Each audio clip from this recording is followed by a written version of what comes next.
እንደው አላህ ወንጀልን የሚሸት በነበር ወንጀል ስንሰራ ከሰውነታችን በሽታ የሚወጣ በነበር ከወንጀል ክርፋት የተነሳ አጠገቤ ሰው አይቀመጥም ነበር ይላሉ።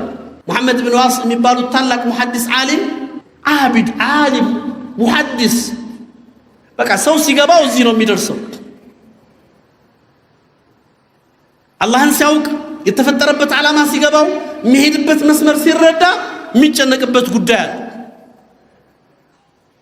እኔ ስጠፋ ስለኔ ያለቅሳል እንጂ እኔን ለማጥፋት አብሮ አይሄድም። ዛሬ እኮ ትንሽ ከተሳሳትክ ተሳስተህ እንኳን ከሆነ አለቀልህ፣ በዛው እንድትጠፋ ነው የሚፈለገው። አንተን ለማዳን አይደለም የሚሰራው። ዛሬ እኮ የኔ ቀብር ተስፋ ተሰጥቶኝ የኔ ቀብር ዋስትና አግኝቼ ስለ ሰዎች ቀብር ነው የሚጨነቀው። አጂብ ነገር ነው። አልহামዱሊላህ መቼም እንደዚህ አይነት ደረጃ የደረሱ ወንድሞቻችን እድለኞች ናቸው። ለኛም ዱዓ ያድርጉልን። ሌላ ምን ይባላል? እነሱ ዋስትና ተሰጥቷቸው ማረጋገጫ ካርድ ይዘው አቢድ ሰው አላህን የሚፈራ ሰው አኸር አለብኝ የሚል ሰው ቢዚ የሚሆንበት በጣም ብዙ ጉዳይ አለው። በተራ ነገር ራሱን ቢዚ ያደርግ።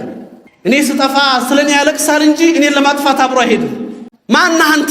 ይሄን ዋስትና ማን ሰጠ? አንዱ ጀነት ቃል የተገባለት ይመስል እከሌ ጀሃነም ነው እከሌ እንዲህ ነው እያለ ይፈርጃል። ደረጃ መዳቢ ሆኗል። ለሱ ዋስትና እኮ አልተሰጠውም። ነገ እንዴት ሆኖ እንደሚሞት አላህ ፊት ያውቀው። ማን አንተ? ይሄን ዋስትና ማን ሰጠ?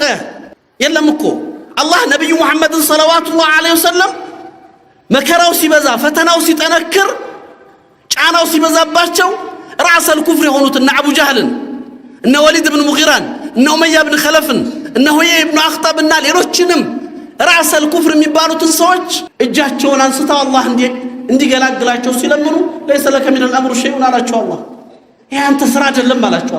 አላህ የፈለገውን ይመራል፣ የፈለገውን ያጠማል። ይሄ ግን ያንተ ጉዳይ አይደለም አላቸው። አላህ ከነብዩ በላይ ያለ ሰለላሁ ዐለይሂ ወሰለም ነብዩ መሐመድ ሰለላሁ ዐለይሂ ወሰለም ሞት አፋፍ ላይ ያሉ ኩል ያ አሚ ላ ኢላሃ ኢላላህ እንደው አንዲት ከሊማችን ላ ኢላሃ ኢላላህ ብቻ በልልኝ አላህ ጋር የምሟገትባት ቃል ብቻ አውጣልኝና አላህ ጋር ልከራከርበት አሏቸው። አላህ ግን ፊትህን አዙር አላቸው። እነከ ላ ተህዲ መን አሕበብት ወላኪን አላህ የህዲ መን የሻእ አላቸው። አንተ ስለወደድክ አትመራ፣ ስለጠላህ አትከለክል፣ ያንተ ጉዳይ አይደለም አላቸው። አላህ ሐቂቃ እስልምናን እንደ አቡ ጣሊብ እኮ የጠበቀ ሰው አልነበረም። እንደ ነብዩ አጎት በዛ በመከራ ጊዜ ፊዋድ ሻዕብ አቡ ጣሊብ ያ 3 ዓመት ማዕቀብ ሲጣልባቸው እኮ ነብዩን ሒማያ ያደረጉት እኮ አቡ ጣሊብ ናቸው። ነብዩ ተኝተው ማታ ይመጡና ይቀሰቅሷቸዋል። አቡ ጣሊብ ከተኙበት ይቀሰቅሷቸውና ቆም የብን አኺ ይሏቸዋል። የወንድሜ ልጅ ተነስ፣ የተኛህበትን ቦታ አውቀው መተው ሊገልጹ ስለሚችሉ ሂድን የመኝታ ተኛ፣ እናንተ መኝታ ላይ ልተኛ ይሏቸዋል። ሪሳላውን ጠበቁት። ነገር ግን እስልምና ሂዳያ ተከለከሉ። አላህ ከለከላቸው።